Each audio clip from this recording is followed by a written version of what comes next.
Hi friends, எப்படி வீட்டிலே வந்து மினி காளான் பர்கர் வந்து வீட்டிலே ஈஸியாகவும் சிம்பிளாகவும் ரொம்ப நல்ல டேஸ்டியாகவும் செய்யலாங்கிறத இன்றைக்கி பார்க்கலாம் வாங்க. பாதி பெரிய வெங்காயம் எடுத்துக்கிட்டேன், பாதி தக்காளி. காலையில் நான் வந்து காளான் பிரியாணி செஞ்சுருந்தேன். அதில் வந்து ஒரு 10 காளான் மட்டும் தனியாக எடுத்து வச்சிட்டேன் ஈவினிங் இது செய்கிறதுக்காக. அது நல்லா ஃபைனாக நல்லா சாப் பண்ணி எடுத்துக்கோங்க. அதுக்கப்புறம் ஒரு சின்ன வானல் வச்சு அதில் ஒரு 2 ஸ்பூன் ஆயில் போட்டு கட் பண்ணி வச்ச வெங்காயம் தக்காளியை போட்டு நல்லா ஃப்ரை பண்ணி எடுத்துக்கோங்க. தக்காளி நல்லா ஃப்ரை ஆகட்டும். அதுக்கப்புறம் வந்து நம்ம கட் பண்ணி வச்ச காளானை வந்து ஆட் பண்ணிக்கலாம். சைடில் வந்து கடலக்கொட்டையும் பச்சை பயிரும் வறுத்து வச்சேன் நான், அதுதான் காமிச்சிருந்தேன்.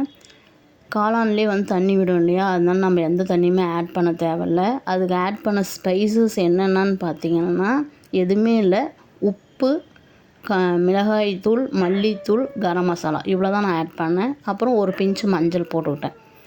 அந்த தண்ணியிலே காளானில் வர தண்ணியிலே வந்து அது நல்லா வெந்து வந்துடும்.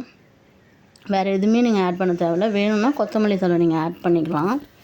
ரொம்ப நல்லா இருந்தது, ட்ரை பண்ணி பாருங்கள். அதுக்கப்புறம் சின்ன பன்னு தான் நான் இன்றைக்கி ட்ரை பண்ணது. சின்ன பன்னை வந்து நல்லா பாதி பாதியாக கட் பண்ணி எடுத்துக்கிட்டு நல்லா நெய் போட்டு நல்லா ஃப்ரை பண்ணி எடுத்துக்கிட்டேன். 2 சைடு நல்லா நெய் போட்டு நல்லா ஃப்ரை பண்ணி எடுத்துக்கலாம்.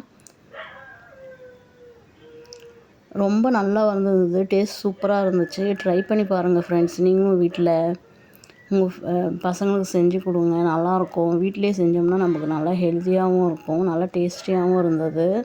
பசங்களும் விரும்பி சாப்பிடுவாங்க. ட்ரை பண்ணி பார்த்துட்டு எப்படி இருந்துச்சுன்னு நீங்கள் எனக்கு கமெண்ட் பண்ணுங்கள்.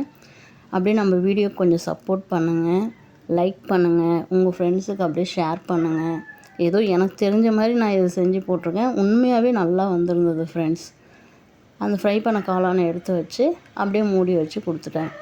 அவ்வளோதான், மினி பர்கர் ரெடி ஆயிடுச்சு. ரொம்ப நல்ல டேஸ்டியாக வந்தது. ட்ரை பண்ணி பார்த்துட்டு சொல்லுங்கள். தேங்க்ஸ் ஃபார் வாட்சிங்.